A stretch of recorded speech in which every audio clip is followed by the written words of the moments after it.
Tamim al-Dari, who had embraced Islam, he used to be a Christian, embraced Islam, an Arab. He got up and he said, we were in a ship and a huge storm hit us and we were lost until our ship reached an island. We entered the island. He says, a beast came to us on this island. It had so much hair on it that we could not tell the front from its back. Which was its head, which was its tail. We don't know. And we said, Waylaki ma anti. Woe to you, what are you? Never seen a creature like you before. And she spoke. The beast said, Ana al-jassasa. They said, Wama al-jassasa? What is this al-jassasa? And then the beast said, Ayyuha al-qawm, people. Intaliqu ila hadha al-rajul fi ad-dayr. Come to this man who is waiting for you in a dayr. A dayr was known in those days as being like a place where people used to worship.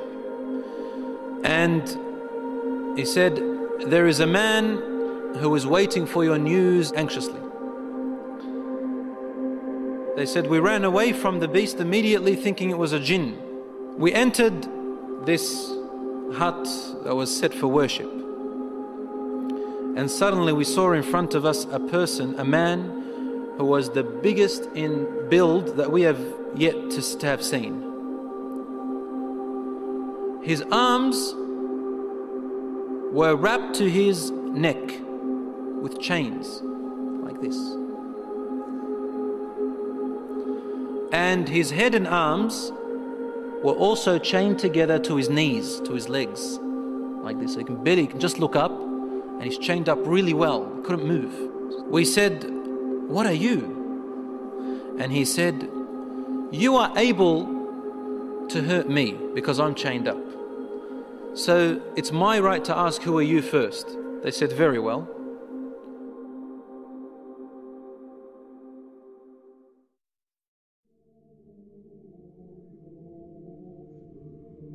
We are people from the Arabs. We set sail in our ship and a storm hit us until we became lost and landed on this island. We came to this island and we found this beast that came to us that had so much hair on it, and it led us to you. They said we got afraid of this man and we didn't feel safe around him. However, the man said to us, tell me about the palm trees of Baysan. Baysan is a city in Jordan. He wanted to know whether there were palm trees planted in there a lot. We said, what do you exactly want to know about Baysan in Jordan? He said, I ask you, are there more palm trees and have they be filled with dates or not yet? They said, yes, it is full of palm trees and full of dates. More than many other places in what we know. He said, soon its palm trees and dates will become scarce. Will no longer give fruits. Today, really, in Jordan, dates are scarce now. It used to be in history, abundance. Now listen. He said, now explain to me about Buhayra Tabariyya. You know what Tabariyya is? Which ocean, which sea that is? Okay, the Tabariyya Sea. It's also close to Sham. They said, what do you want to know about it? He said, does it have water in it? They said, yes, there's lots of water. He said, soon its water is going to go away. It's not going to exist anymore.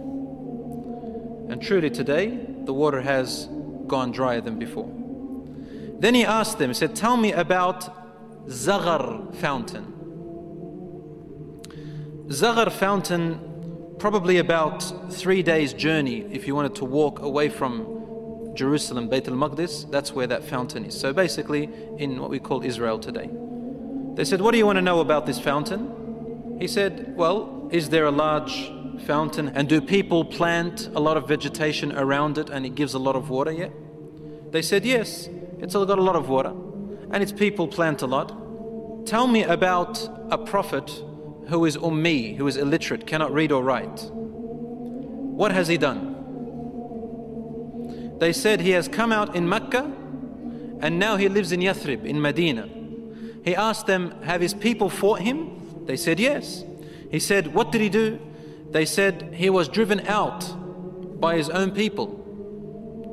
But he went to another Arab, the Yathrib people, and those who embraced Islam with him, and they obeyed him. This man said to them, really? Has that really happened? They said yes.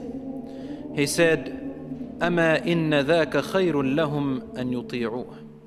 He said, behold, it is better for those people who obey him to keep on obeying him. He's actually supporting the Prophet ﷺ. وَإِنِّي مُخْبِرُكُمْ عَنِّي. Now I'm going to tell you about myself. إِنِّي أَنَا الْمَسِيحِ. I am Christ. Isa alayhi salam. وَإِنِّي أُوشَكُ أَن يُؤْذَنَ لِي فِي الْخُرُوجِ فَأَخْرُجْ. He said, now very soon, based on the signs you've showed me, I'm going to be given permission to leave and I'm going to come out. فَأَسِيرُ فِي الْأَرْضِ. I will walk throughout the land. فَلَا أَدَعْ قَرْيَةً إِلَّا هَبَطْتُهَا فِي 40 لَيْلَةً. He said, there wouldn't be a village or a city or a place on earth except that I would have reached it, all in 40 days. The whole world in 40 days. غَيْرَ مَكَّةَ وَطِيبَةَ. All except two places, Mecca and Tiba, Medina. فَهُمَا مُحَرَّمَتَانِ عَلَيَّ كِلْتَاهُمَا. He said, they are both forbidden for me to enter. Now when we say he enters, it means he conquers, takes over. He owns it. كُلَّمَا أَرَدْتُ أَنْ أَدْخُلَ وَاحِدٍ. He goes, every time I wanted to come into one of them, an angel will stand guard holding a sword, and he will prevent me from entering Mecca and Medina.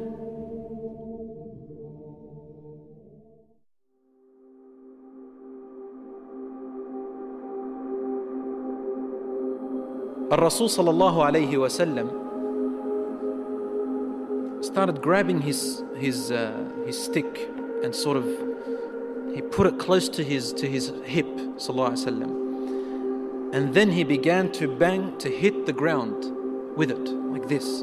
But he was sort of tense, sallallahu alayhi wasallam. Something very important. He was really tense about it, and he hit the floor and he said, "Ala hadhihi tiba." Behold, everyone, this is Tiba. Meaning he's pointing, this is Medina. He's in Medina, he's saying, this is Tiba, which you are in right now.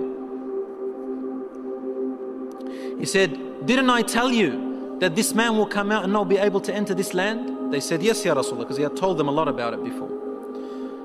He said, the hadith of Tamim al-Dari, wallahi, amazed me as he told me about him. Because it's the same as what I used to tell you about Mecca and Medina.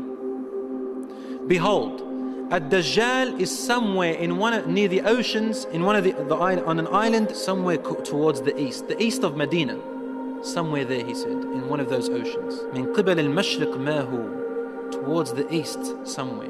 So even the Prophet ﷺ doesn't know exactly where he is, but in that direction. So it's close to the Middle East at the moment.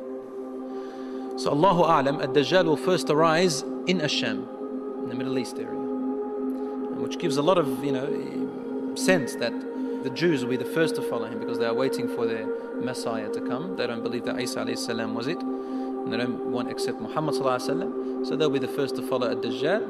They say he is the real Isa.